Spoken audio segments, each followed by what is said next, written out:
Hospital beds are running short in South Korea as COVID-19 takes a mounting strain on healthcare. The number of critically ill COVID-19 patients has surged to a fresh high of 540. The figure has now stayed above 500 for 4 days in a row. Nearly 90% of the patients are aged 60 and above. The hospital bed crunch is particularly acute in Greater Seoul. Local media are reporting that more than 800 people had to wait more than 24 hours for a bed. The capital is also bearing the brunt of infections. It accounts for more than 80% of the close to 2,700 new cases reported today. Infection numbers have been climbing since South Korea began reopening earlier this month as part of its plan to live with the virus. Around 80% of the population are fully vaccinated. For more on the COVID-19 situation across the globe, John Nicholls, a clinical professor in pathology from the University of Hong Kong, joins us live now for more. Professor Nicholls, should we be concerned about the surge in cases that we're seeing in South Korea? Okay, so as your two reports showed, is that with India having such a large natural infection, their rate has gone down, whilst Korea had a policy of lots of restrictions, and so they avoided the big outbreaks from last year. But what we're seeing now is a bit similar to Europe, is that with the colder weather, more people going inside, and with, as you mentioned, the relaxation of the strategies, is that the number of infections have gone up. But what Korea has also done is that what they've said is that we are, if possible, we are not going to have full lockdowns like we're having in Europe, but we'll always have the possibility of increasing greater restrictions. So what they've been doing is saying that even though we're not going to count the number of infections, but as you mentioned in your report, the number of people in intensive care, and once that gets really, really high, then they may go on to increasing the number of restrictions, but they're not going to go into the total lockdown such as parts of Europe had, because where you get the total lockdown, that's where you then get the antagonism and the rebellion against people saying, we don't want any form of lockdown or vaccination. So I think we won't see the European-style situation in South Korea.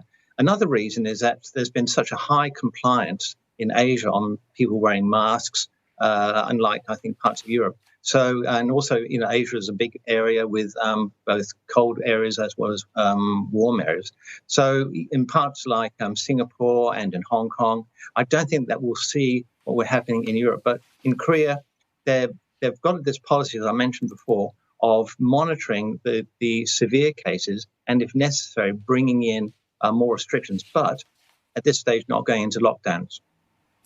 Professor Nicholls, the idea, the hope was that vaccinations would be an end game, would take us out of the pandemic. We've had South Korea 80% vaccinated, Belgium 75% vaccinated, and yet we're seeing soaring infection numbers again. Now, how do you see Asia reacting? Will it see a similar resurgence to Europe as the region continues to open up? I think it's going to be unlikely for a number of reasons. Firstly, is that when we talk about the vaccination, is that the number of severe cases which you're seeing are occurring in the unvaccinated. So I think that's really quite clear from the medical point of view. So will we see this sort of situation? Because there's been different vaccination strategies, I think that we will have to realize is that, as you mentioned before, that we will have to have in many countries where there hasn't been a high level of natural infection, the concept of a booster. And so people are being quite selective about it, saying that right now will only be for those over 70 or the immunocompromised, realizing that immunity with the vaccination is dropping off. And I think most countries are now realizing is that the COVID will be like influenza, will rely on an annual vaccination. It will not be 2 shots and then you're done, is that there will be this booster dose to keep the vulnerable from keeping them out of hospital.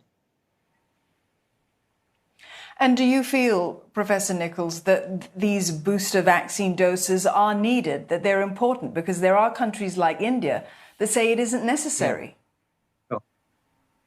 Well, as your correspondent said, India has said because there's such a high level of the natural immunity, and as you mentioned, is that they seem to be at this stage got a high number of local cases, partly because of the weather. That there is at this stage no need to bring in the third dose. The reason being is that what we've been seeing here in Hong Kong is to say that have the facilities available for a third dose, but recognizing is that if you give it too early, then the benefit of that will wane off until the main peak arrives.